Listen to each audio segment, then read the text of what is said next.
Sono 19 nuovi positivi in Calabria, i 2 focolai di Amantea e Rende, si aggiungono i 9 casi a Corigliano Rossano, 4 nel Crotonese e nell'Ametino.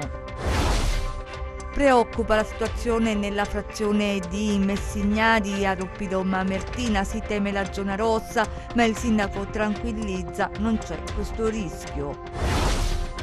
Buone notizie nella lotta al coronavirus, aggiungono dal CNR di Cosenza che in sinergia con altri studiosi internazionali hanno individuato la quercitina, molecola presente nei vegetali in grado di combattere gli effetti del virus. Marcello Manna, indagato da avvocato per corruzione in atti giudiziari nell'ambito del nuovo filone di inchiesta della Procura di Salerno nei confronti del giudice sospeso Marco Petrini. Torna a farsi sentire il comitato Romore per dire no all'eventualità di costruire nel territorio della città l'ecodistretto. Ben ritrovati dalla redazione del TG10, lo avete sentito anche dai nostri titoli, risalgono i casi di coronavirus in Calabria, i 2 focolai di Rende e Amantea, tra l'altro a questi 2 focolai si aggiungono i 9 casi di Corigliano Rossano. Partiamo da qui, vediamo. 3 focolai attivi a Rossano, 9 i positivi riscontrati nelle ultime ore sui 130 tamponi effettuati. L'Usca Ionica sta monitorando la situazione, preoccupa in particolare il cluster che si è sviluppato tra i dipendenti in un esercizio commerciale. I 6 soggetti positivi sono molto giovani e hanno una rete di contatti molto ampia. Il responsabile dell'area ionica del Servizio Igiene Pubblica, Martino Rizzo, ha intensificato l'attività di contact tracing e di screening della popolazione. Oltre 35 tamponi quotidiani vengono esaminati decine di soggetti nei locali del Dipartimento. È un periodo di superlavoro, diciamo che è dovuto all'incremento dei casi che forse non ci aspettavamo, però diciamo che stiamo lavorando per cercare come al solito di circoscrivere i focolai e credo che proprio grazie a questo superlavoro per almeno 2 dovremmo essere a buon punto, quindi abbiamo praticamente individuato tutti i contatti, sono ormai in isolamento e adesso stiamo provvedendo a effettuare i tamponi per valutare se questi soggetti isolati sviluppino nel corso del loro periodo di contumacia eventuali positività. Per quanto riguarda l'altro più recente focolaio, anche per quello siamo a buon punto perché oggi abbiamo convocato gli ultimi contatti ed è stato piuttosto impegnativo perché è un focolaio che si è sviluppato in un ambiente di lavoro che ha coinvolto più lavoratori e quindi poi ovviamente le famiglie di questi lavoratori che sono ovviamente tutti da monitorare. In effetti sono stati 6 lavoratori di questa piccola azienda che si sono purtroppo contagiati. Situazione che sembra sotto controllo a Cassano per quanto riguarda il focolaio scoppiato nella comunità bengalese. Dopo iniziali difficoltà di gestione e il tentativo di allontanamento dal territorio, i soggetti positivi stanno rispettando l'isolamento obbligatorio. Nel caso di Cassano ovviamente è stato iniziato tutto da un ricovero ospedaliero per cui in ospedale è stato trovato il positivo e da lì poi abbiamo rintracciato i contatti e individuato anche in quel caso ben 5 positivi. Ovviamente 5 positivi in un gruppo piuttosto nutrito vuol dire che potremmo trovarne altri, però nel momento in cui il focolaio viene circoscritto a quel punto non mi impressiona più trovare altri positivi perché li abbiamo ormai tracciati tutti. Alla Mezzia Terme 2 nuovi casi tra ieri pomeriggio e stamattina, in tutto 4 i contagi e il sindaco dai nostri microfoni invita alla prudenza. Vediamo. La notizia arriva in mattinata alla Mezzia Terme, in poche ore 2 positivi al coronavirus, disposte le ordinanze di quarantena e il sindaco a fare il punto ai nostri microfoni. Alla Mezzia abbiamo 4 attualmente positivi perché ai 2 che erano dei rientri da vacanza in Sardegna si è aggiunto un cittadino extracomunitario nel pomeriggio di ieri e si è aggiunto altro lametino in mattinata, quindi siamo con 4 attualmente positivi. Devo Devo dire però che il Dipartimento Prevenzione ASP sta facendo un lavoro eccellente e sta riuscendo immediatamente sia ad identificare tutti gli stretti contatti e sia ad intervenire prontamente con le richieste di quarantena. Quindi è vero che abbiamo 4 casi, ma la situazione è sostanzialmente sotto controllo, senza particolari criticità, anche con riferimento ai 4 casi di cui parlavamo prima, che sono comunque in buona salute. Tutto sotto controllo, fanno sapere dal Palazzo di Città, nessun allarme, ma l'invito del primo cittadino è alla prudenza. Ne approfitto perché la mia città è stata tra quelle che erano state toccate marginalmente dalla prima ondata,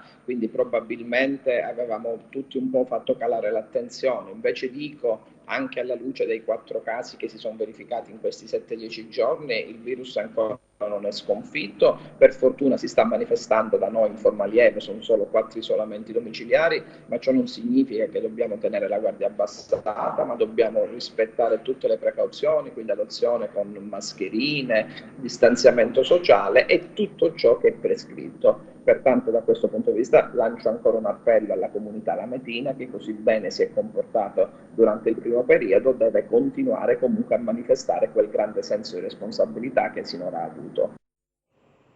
Ci spostiamo a Oppido Mamertina dove c'è tensione e apprensione dopo gli altri 3 casi positivi che si sono registrati a Messignadi, dichiarata zona rossa dopo i 13 casi positivi sottoposti a tampone. Anche il sindaco e l'intera giunta tampone, risultati negativi. Vediamo.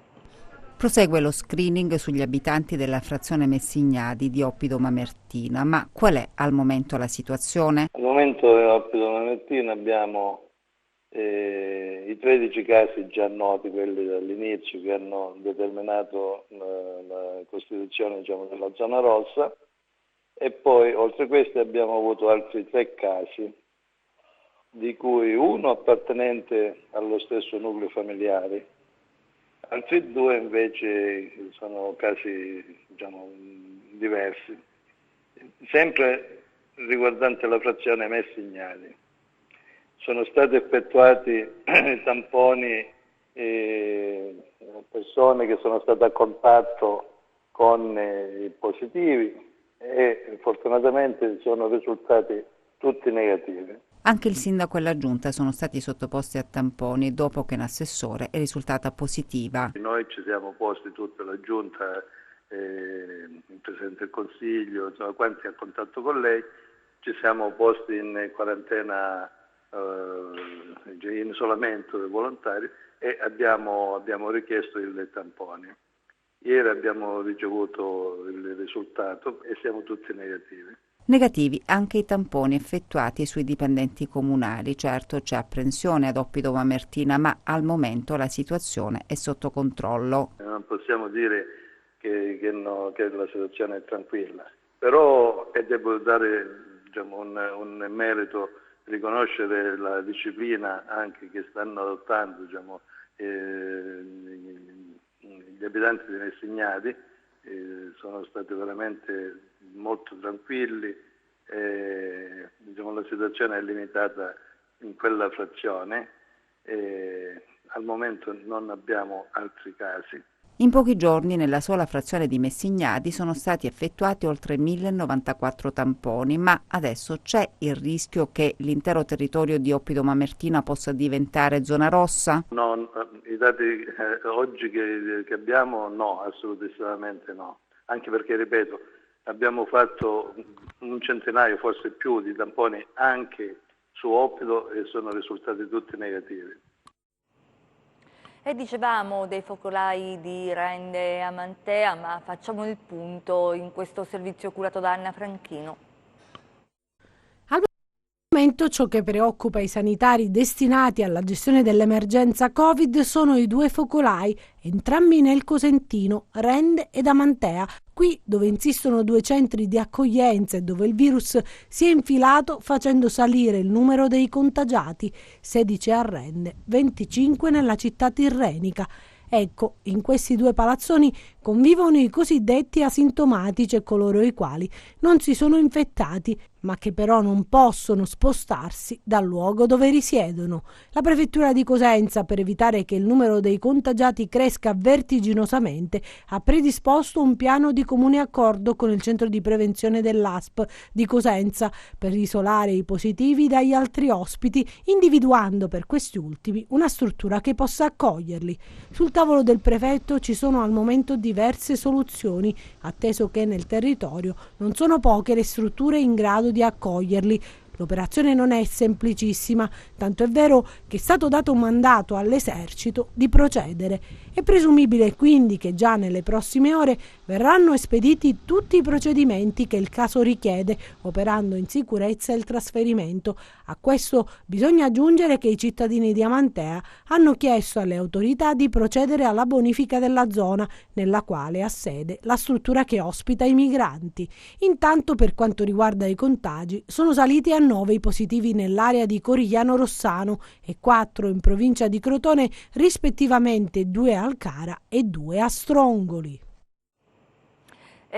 Lo aveva anticipato la collega Anna Franchino nel servizio, è stato ufficializzato in queste ore la soluzione trovata per il CAS di Amantea, la task force dell'azienda sanitaria provinciale di Cosenza, per gestire in sicurezza il focolaio all'interno del CAS di Amantea, dove al momento, lo ribadiamo, risultano positivi 25 ospiti su 87 totali ed un operatore culturale. Utilizzerà il protocollo sanitario già messo in campo con successo all'interno della RSA di Villa Torano, considerato il focolaio più grande della provincia di Cosenza e ribattezzato modello Torano. Il sistema di gestione prevede la permanenza di tutte le persone nella struttura ninfa marina, che sarà suddivisa in 2 compartimenti stagni, una zona rossa per tutti i positivi, separata da una seconda zona definita grigia, nel quale saranno sistemate tutte le persone risultate al momento negative ma che hanno avuto comunque contatti stretti con le persone contagiate e per questo in isolamento. Nel frattempo i sanitari dell'ASP, dopo aver effettuato un primo screening di controllo ieri pomeriggio, nei prossimi giorni effettueranno una nuova batteria di tamponi a tutti gli extracomunitari presenti nella struttura di via Firenze, che rimane presidiata dalle forze dell'ordine e dai militari. Intanto il bollettino ufficiale della Regione Calabria oggi conta 19 nuovi contagi. Vediamo. In Calabria ad oggi sono stati effettuati 160.382 tamponi. Le persone risultate positive al coronavirus sono 1.577, 19 in più rispetto a ieri. Quelle negative sono 158.805. Territorialmente i casi positivi sono così distribuiti: Catanzaro 7 in reparto, 10 in isolamento domiciliare, 186 guariti, 33 deceduti.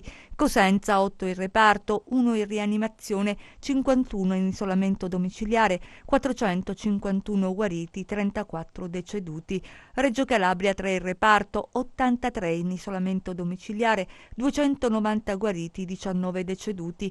Crotone 1 in reparto, 16 in isolamento domiciliare, 116 guariti, 6 deceduti.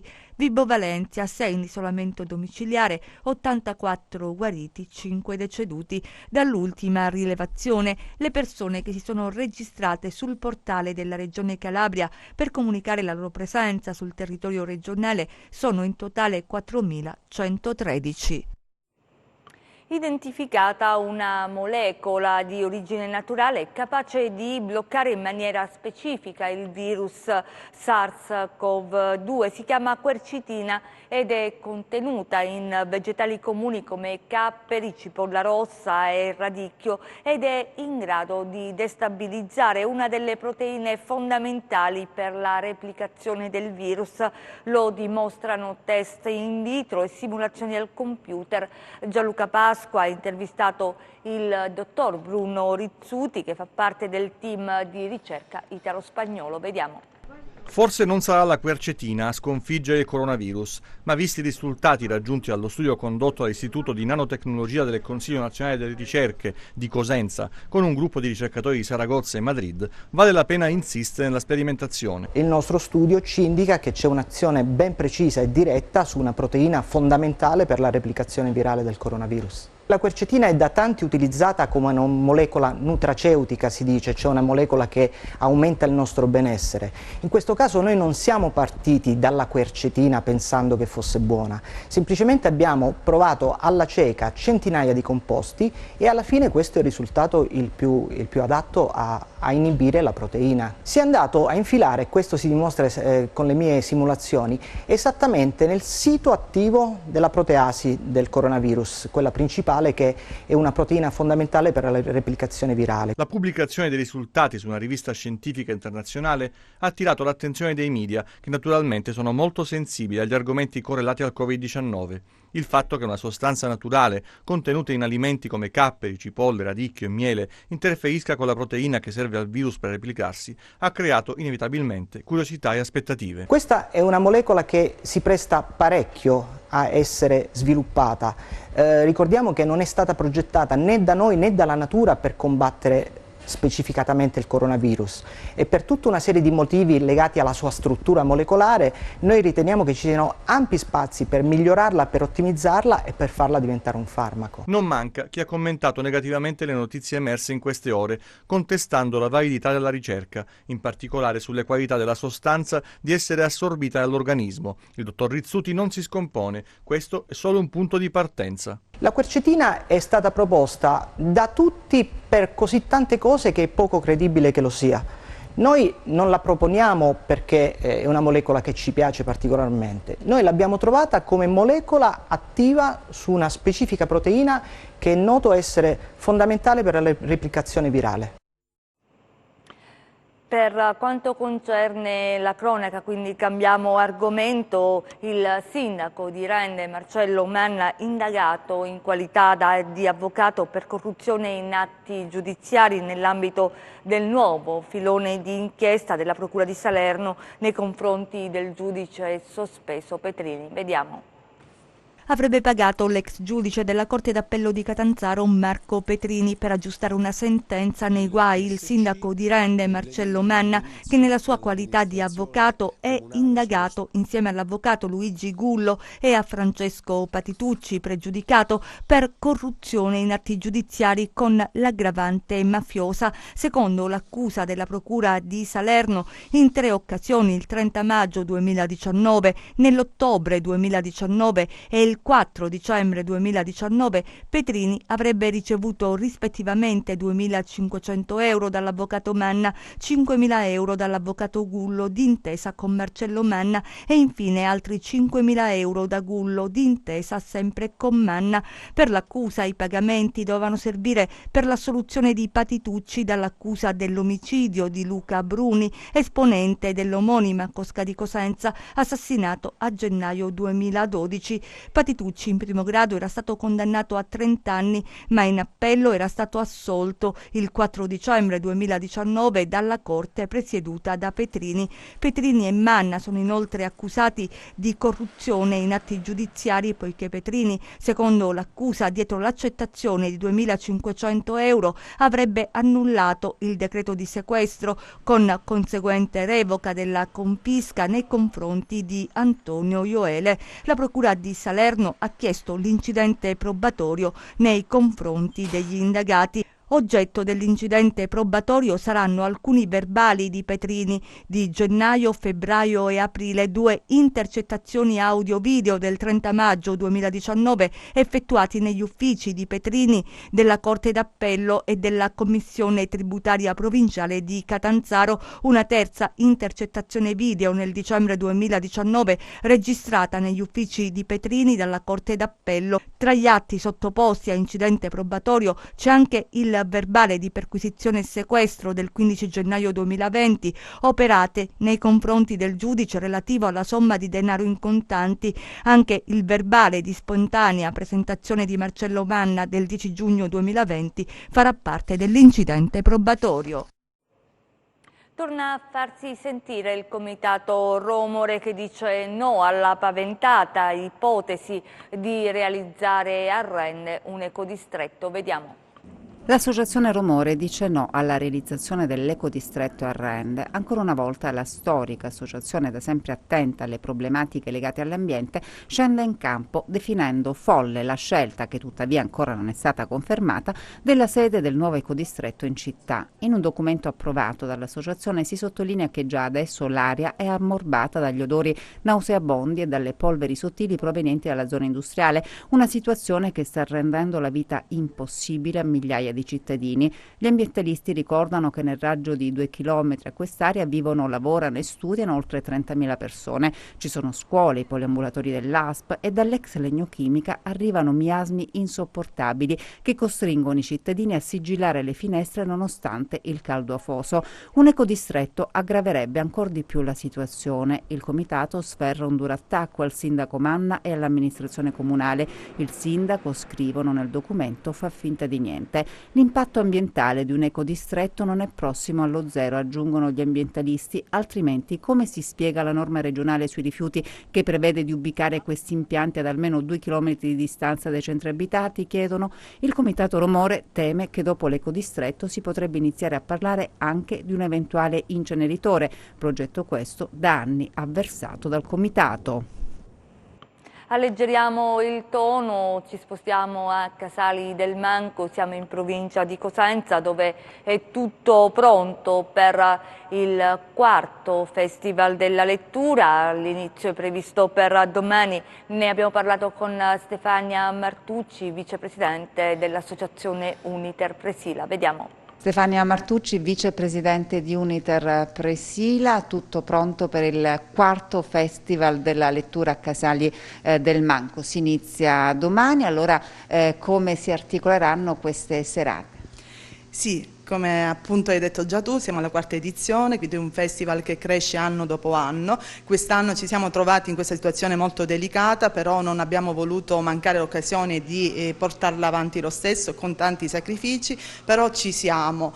Infatti saranno rispettate naturalmente tutte le norme anti-Covid, obbligo mascherina, posti limitati e distanziamento. È comunque un'edizione più snella, più sobria, ma comunque importante, con ospiti di prestigio. Ci sono gli scrittori, gli autori che insomma rispecchiano il nostro territorio, perché la mission del festival è sempre stata questa, valorizzare i talenti del nostro territorio, che sono tanti e di valore. E poi ci saranno dei spettacoli serali, abbiamo la prima serata con uno spettacolo culturale ma anche musicale, Ritmo Odissea, che ripercorre il viaggio di Ulisse col percussionista Leon Pantarei e l'attrice Marisa Casciaro. Poi il giorno dopo invece la serata si conclude con un ospite importante a livello nazionale che è il cabarettista e attore Gigi Miseferi con lo spettacolo musicale e teatrale Stasera Leggio. E non dimentichiamo che quest'anno ricorre il centenario della nascita di Gianni Rodari e quindi anche noi faremo delle piccole uscite, delle chicche proprio per ricordare l'importanza di questo grande scrittore che ha segnato la letteratura del Novecento. Ci spostiamo all'Ocri per la rassegna teatrale, vediamo. Sergio Basile e Alisia Pizzonia hanno portato in scena una godibilissima rappresentazione dell'Asino d'Oro di Lucio Apuleio nell'ambito della stagione teatrale della Locride, voluta dal Centro Teatrale Meridionale diretto da Domenico Pantano. L'opera, unico romanzo della letteratura latina, pervenuto integralmente, scritto nel II secolo d.C., narra la storia del viaggiatore Lucio. Giunto in Tessaglia, l'uomo è ospite di Milone e di sua moglie Panfile. Lucio è attratto da magie e incantesimi e la Tessaglia è terra di quest'arte. Proprio Panfile, trasgressiva, moglie di Milone, per raggiungere un suo giovane amante, utilizza un unguento e si trasforma in gufo. Lucio, con la complicità della serva Fotide, con la quale intreccia una appassionata relazione, entra in possesso dell'unguento, vuole sperimentare su di sé gli effetti. Spera di diventare gufo, ma il risultato è tremendo, si trasforma in asino e cominciano per lui tante peripezie. Viene rapito da 3 banditi, tenuto prigioniero. I momenti di terrore e disperazione saranno innumerevoli fino all'intervento della dea Iside, alla quale Lucio, pensante ma ragliante, pesante e si rivolgerà affinché ritrovi le sembianze umane. Ciò avverrà e Lucio sarà un altro uomo, migliore, attento, profondo, vero. Questa la parabola voluta da Lucio Apuleio. Sergio Basile, attore di serie A, drammaturgo, regista anche di questo spettacolo, è meravigliosamente artista. Degna Alisia Pizzonia. In scena solo 2 leggi e una dinamica teatrale volutamente limitata, ma i 2 attori tengono in positiva tensione il pubblico per 1 ora e mezza, senza stancare e ottenendo alla fine applausi interminabili. E ora le ultime dalla borsa, vediamo.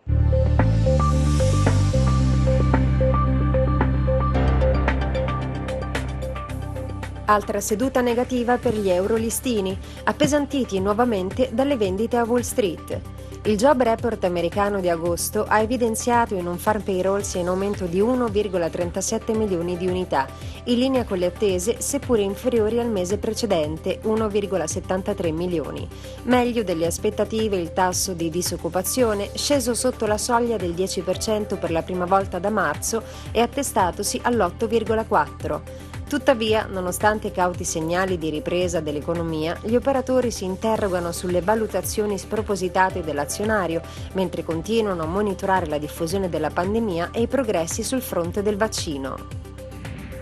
A Piazza Affari il FTSE MIB archivia le contrattazioni in calo dello 0,8%, insieme al DAX di Francoforte a meno 1,6%, il CAC 40 di Parigi e il FTSE 100 di Londra entrambi a meno 0,9%, l'Ibex 35 di Madrid a meno 0,3%. Negli USA arretrano il Dow Jones a meno 1,7%, l'S&P 500 a meno 2,2% e soprattutto il Nasdaq a meno 3%. Sul Forex l'euro-dollaro si riduce a 1,181, mentre il cambio tra biglietto verde e yen risale a 106,4. Perdono terreno le quotazioni del greggio, con il Brent a meno 2,2% a 43,1 dollari e il WTI a meno 2,6% a 40,3 dollari al barile. In rialzo i rendimenti obbligazionari, con lo spread BTP Bund che si amplia a 149 punti base e il tasso sul decennale italiano all'1,1%. Tornando a Piazza Affari, infine, gli acquisti premiano soprattutto Banco BPM a più 4%, Buzzi a più 3,2% e Pirelli a più 2,8%.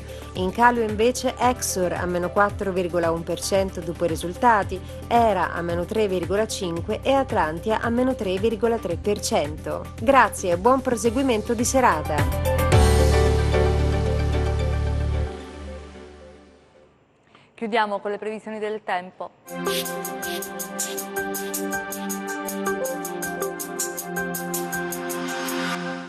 L'alta pressione riconquista la sua posizione sul Mediterraneo garantendo tempo generalmente bello con temperature gradevoli. Domani cielo generalmente sereno, da segnalare solo nubi sparse sino al primo mattino su Piana, Lametina e Vibonese, ma in rapido dissolvimento, e nel pomeriggio consueta formazione di nuvolosità cumuliforme su aree montuose, su Sila, Serre e Aspromonte, dove potrebbero verificarsi brevi ed isolati rovesci.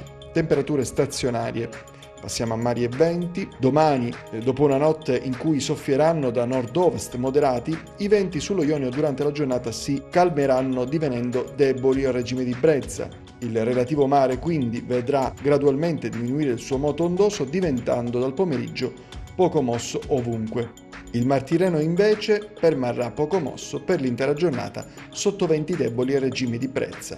Per ulteriori approfondimenti vi rimando al sito www.meteoincalabria.com e alla nostra pagina Facebook Meteo in Calabria. Ci fermiamo qui, grazie per essere stati con noi, grazie regia Michele Cava e messi in onda Giuseppe Costanzo, noi vi auguriamo un buon proseguimento.